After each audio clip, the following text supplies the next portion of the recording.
Sveiki visi, sveiki iš Briuselio. Žinot, pakalbam dar kartą apie savo kaimynus gudus. Ir man taip norisi baltarusius pradėti vadinti senoviškai, taip kaip lietuviai visą laiką ir vadino nuo Lietuvos didžiosios kunigaikštystės laikų gudai. Nes pavadinimas baltarusiai, rusiškai belarusai, atsirado gana vėlai, tik XIX amžiaus pradžioje ir buvo Rusijos imperijos suformuotas po to, kai jau buvo žlugusi Lietuvos didžioji kunigaikštystė, kai vyko Lietuvos Lenkijos padalyjimas 1795. Dabartinė Baltarusija atiteko Rusijos imperijai, kaip ir mes, Lietuva. Ir rusų administracija pradėjo rusifikacijos procesą ir pradėjo naudoti terminą Belarusija, Baltarusija, tai yra Baltoji Rusija, kad apibūdintų šiuos vakarinius rusėnus, tai yra slavus iš buvusios Lietuvos didžiosios kunigaikštystės teritorijos. Ir tai buvo ir tebėra beje imperinė sąvoka, nors ir prigijusi, skirta išskirti šią teritoriją iš didžiosios Rusijos, iš Maskvos ir mažosios Rusijos, Malarosija, kaip jie ir dabar naudoja, Ukrainos. Tačiau grįžkim į dabartį. Kaip tik šią savaitę iš Lukašenkos kalėjimo buvo paleista nedidelė grupė politinių kalinių.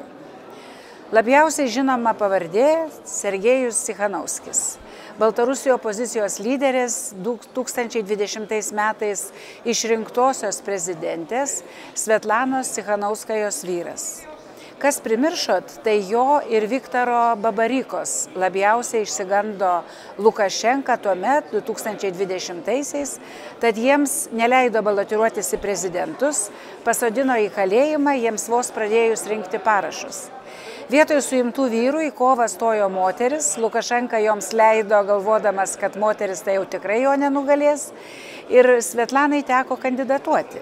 Ir ji laimėjo, akivaizdu visi požymiai, visi duomenys rodo, kad ji laimėjo, opozicija laimėjo tuomet rinkimus, bet visi gerai dar pamenat, kas nutiko po to, kas nutiko ir kaip viskas vyko. Taigi dabar po šio išleidimo, bent jau mažos dalies kalinių, labai džiaugiuosi dėl Svetlanos šeimos susijungimo. Visi turbūt matė tą jaudinančią spaudos konferenciją. Tačiau mane nuvilia ir vėl nuvilia dalies lietuvių, tokių agresyviai nusiteikusių, beširdiškumas. Net matydami kalėjimo iškankintą žmogų, jie užpila visas socialinių tinklų erdves bjauriais komentarais apie neva dar vieną išlaikytinį Lietuvoje. Tai akivaizdus Kremliaus naratyvas, visiškas. Po kaimus ir miestelius jisai plaukia ir dalis žmonių, visai nežinodami to platina tą Kremliaus naratyvą. Nes, žinot, lygiai taip pat beširdiškai kalba ir Lukašenkos propaganda. Tas pats liejas ir per Kremliaus kanalus. Aš kartais galvoju, kad gal ir be reikalo žmonės jų nemato, nes tada suprastų, iš kur tai yra šitų naratyvų šaltinis, kas juos kuria. Taigi Sergejus Tsikhanouskis spaudos konferencijoje pasakė labai aiškiai savo poziciją apie Rusijos karą, apie Putiną, ką jis galvoja, pasakė, kad Putinas yra svarbiausia, be nuvertimo Putino nebus galimybės ir Baltarusijai išsivaduoti. Papasakojo beje apie Lukašenkos kalėjimus. Taip, iki 2020 metų dėja, bet daugelis opoziciškai nusiteikusių gudų arba baltarusių turėjo kažkokių vilčių, kad atsikratyti Lukašenkos jiems gali padėti Maskva. Visiškai nepamatuotų vilčių, bet tai buvo. Jų protestai 20 metais nebuvo prieš Kremlių. Ir tai beje suprantama. Tačiau viskas pasikeitė, kai Putinas išgelbėjo Lukašenką. Pagaliau ir Baltarusijos opozicijai atėjo supratimas, kad Lukašenka yra Putino lėlė. Beje, pas mus Lietuvoje irgi buvo stiprus naratyvas, kad Lukašenka galbūt mums naudingas, nes po revoliucijos gali ateiti labiau Kremliaus statytinis. Niekada taip nemaniau. Lukašenka buvo ir yra Kremliaus lėlė. Jis savo esme yra sovietinis, prorusiškas. Tai parodė pačiais pirmaisiais savo sprendimais, kai buvo išrinktas 1993 metais. Jis panaikino herbą, pogonę, dėl ko dabar lietuviai pyksta, kam opozicija nori ją susigrąžinti, kaip jų teisėta herba, įteisinta, beje, ir Lietuvos valstybės pripažinta tuomet. Lukašenka sugrąžino sovietinės vėliavos spalvas, rusų kalbą padarė pagrindinę.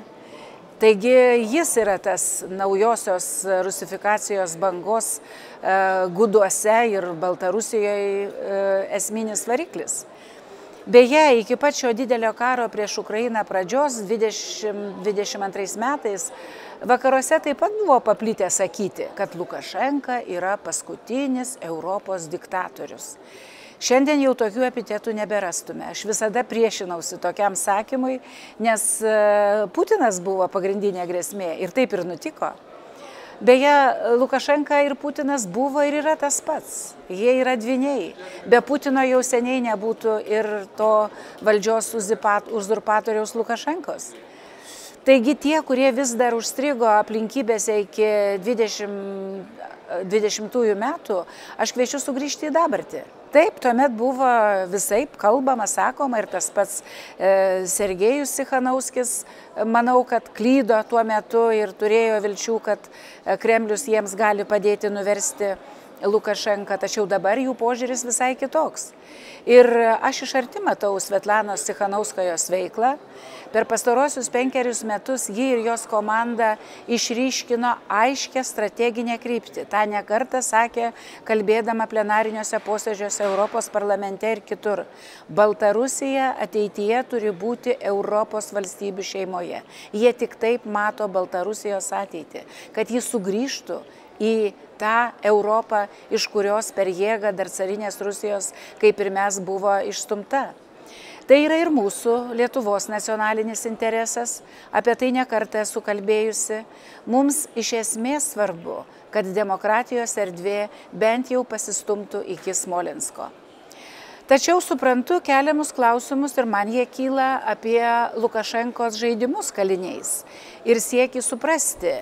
Mes turime bandyti suprasti, ko jis siekia, kad išleido 14 tik tai politinių kalinių, kad man tai panašu ir daugelis taip sako, kad Lukašenka šituo sprendimu paleisti būtent Tsikhanouskį, o ne kitus opozicijos lyderius. Jis nori skaldyti Baltarusių opoziciją. Jų kalėjime liko bent 3 itin ryškios politinės figūros. Tai Marija Kalesnikova, Alesis Beliackis, jau minėtas Viktoras Babaryka. Kodėl paleido ne juos? Turbūt Lukašenka tikisi sukelti įtampas opozicijos viduje, tikisi, kad Sergejus Tsikhanouskis galbūt sieks susigrąžinti savo lyderystę ir panašiai.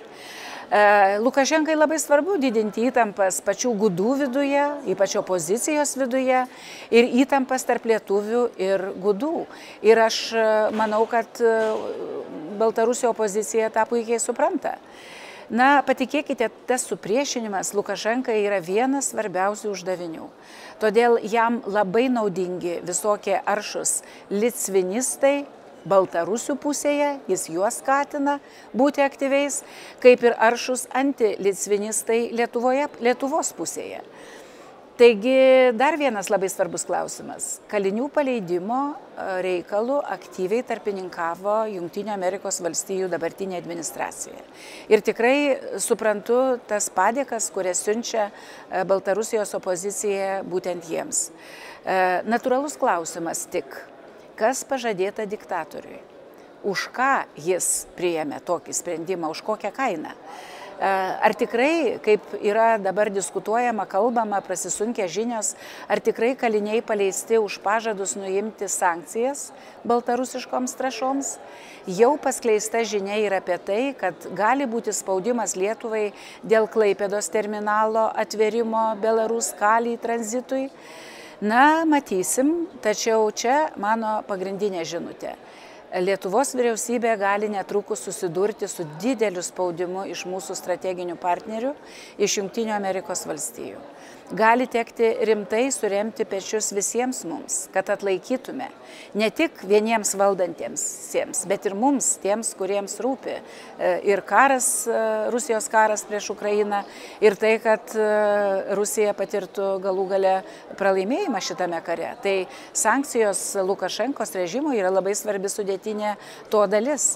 Ir atlaikys ši vyriausybė galimus spaudimus, kai koalicijoje matome tiek daug sankcijų priešininkų ir dalyje opozicijos, tokių kaip Vėgėlė ir kiti, kurie tiesiog elgiasi, veikia kaip Baltarusijos trąšų lobistai labai dažnai. Ir ne tik trąšų beje. Bet kol kas užsienio reikalų ministras Kęstutis Budrys duoda tikrai teisingus atsakymus į tokius klausimus. Ir aš labai nuoširdžiai linkiu sėkmės ir jam, ministrui, ir kitiems dabar už Lietuvą atsakomybę prisijėmusiems politikams atlaikyti tiek išorės, tiek vidaus spaudimus šiuo itin svarbiu klausimu. Šiandien tiek, iki kitų susitikimų.